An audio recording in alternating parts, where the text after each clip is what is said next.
Hello students, the topic is gymnosperms. The term gymnosperm comes from the Greek word gymno means naked and sperma means seed. So these are known as naked seeded plants. That means seed producing plants, but unlike angiosperms, they produce seeds without fruits. These plants develop on the surface of scales or leaves or at the end of stalks, forming a cone-like structure. Gymnosperm belong to the kingdom Plantae and the subkingdom Embryophyta.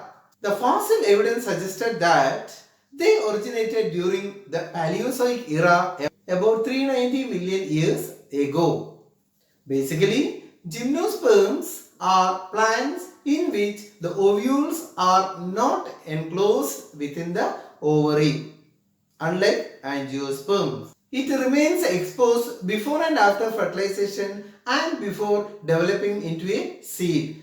The stem of gymnosperms can be branched or unbranched. The thick cuticle needle-like leaves and sunken stomata reduce the rate of water loss in these plants. Let us have an overview of the characteristic features of gymnosperms. As I told you now, gymnosperms do not produce flowers. Seeds are not formed inside the fruit. They are naked. They are found in colder regions where snowfall occurs. They develop needle-like leaves. They are perennial or woody, forming trees or bushes. They are not differentiated into ovary, style and stigma. Since stigma is absent, they are pollinated directly by the wind. That is anemophily. The male gametophyte produces two gametes, but only one of them is functional. They form cones with reproductive structures. The seeds contain endosperm that stores food for the growth and development of the plant.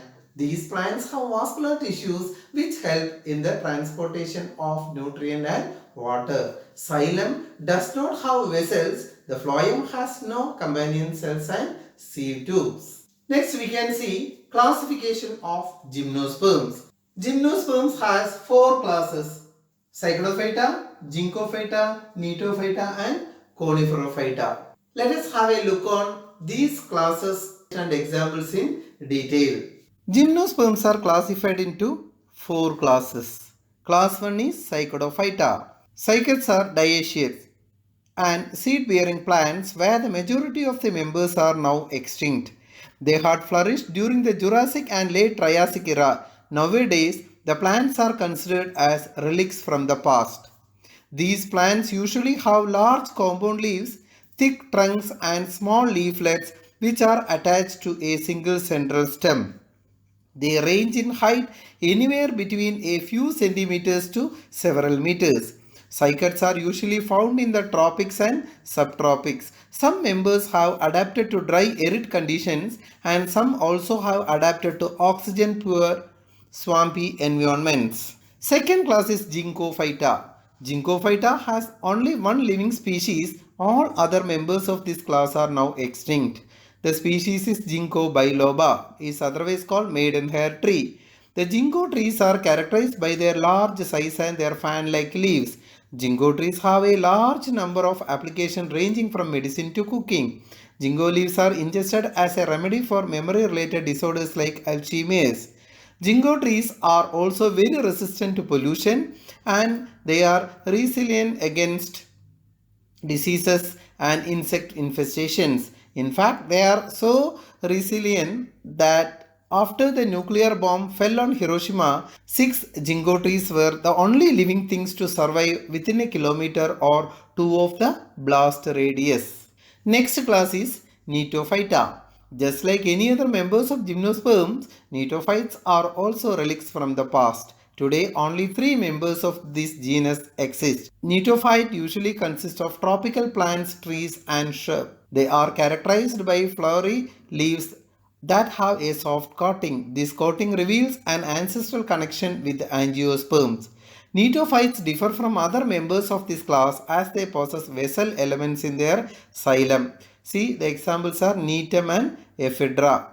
Fourth class is Coniferophyta, are commonly known species among the Gymnosperm family. They are evergreen, hence they do not shed their leaves in the winter.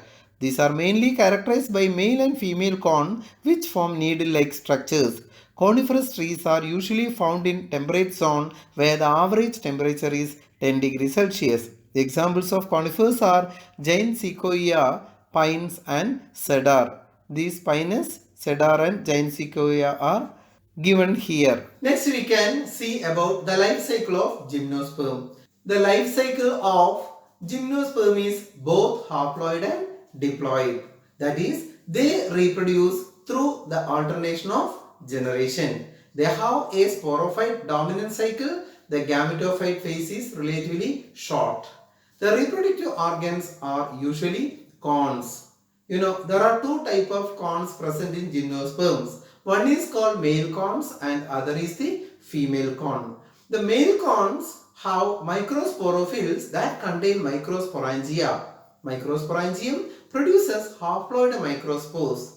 A few microspores develop into male gamete called pollen grains and the rest degenerate. In female corn, the megasporophyll cluster, that is the female corn megasporophyll cluster together form female corns. They possess ovules containing megasporangium. It produces haploid megaspores and a megaspore mother cell.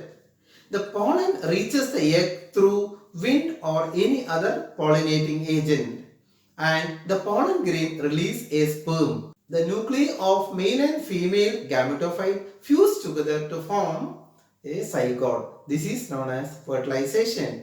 The seed appears as scales which can be seen on the cones of the gymnosperm. Next we can see the importance of gymnosperm. That means economic importance of gymnosperm. Gymnosperms are a good source of food.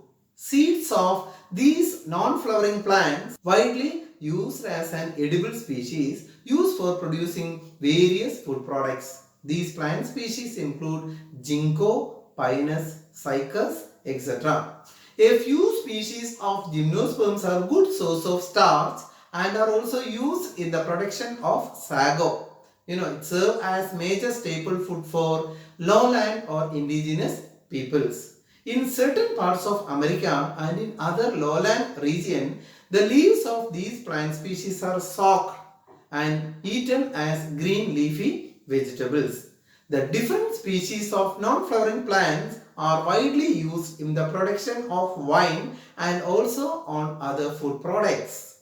Other than food, gymnosperms are widely used by the pharmaceutical industry for the production of various medicines which are effectively used to treat infectious disease and other allergies including cold, cough, asthma, bronchitis and so on.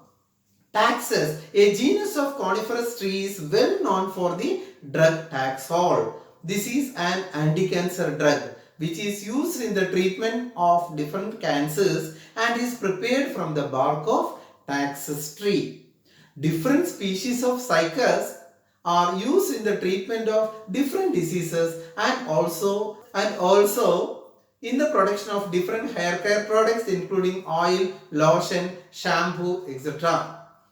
There are a few species of non-flowering plants which are widely used as ornaments for decoration purposes. For example, fern. Oil extracted from the bark, wood and other parts of the plant are used in the cosmetics industries in the production of perfumes, room fresheners and other fragrance spray. Other than the food and medical application, a few of these non-flowering plants are widely grown in gardens, parks and in other places as these plants possess beautiful ornamental leaves. Other than the above mentioned economic importance, gymnosperms have further economic importance too. These species are widely used in the production of certain medicines for the treatment of malignant ulcers, mounting medium during microscopic examination in laboratories. Gum extracted from cycas tree are used as the antidote for snake bites. The wood of these plants are widely used in paper manufacturing industries. The leaves of cycads are used for preparing handbags, brooms, hats, door and floor mats, and other eco-friendly products. Similar to teak and rosewood, the wood obtained from the bark, stem and the branches of the pine trees are also used for the production of beams, doors, flooring, poles, railway wagon, etc. Dear students, I hope you could understand what are gymnosperms and how they are classified and their economic importance. Thank you for watching. See you in next class with another topic.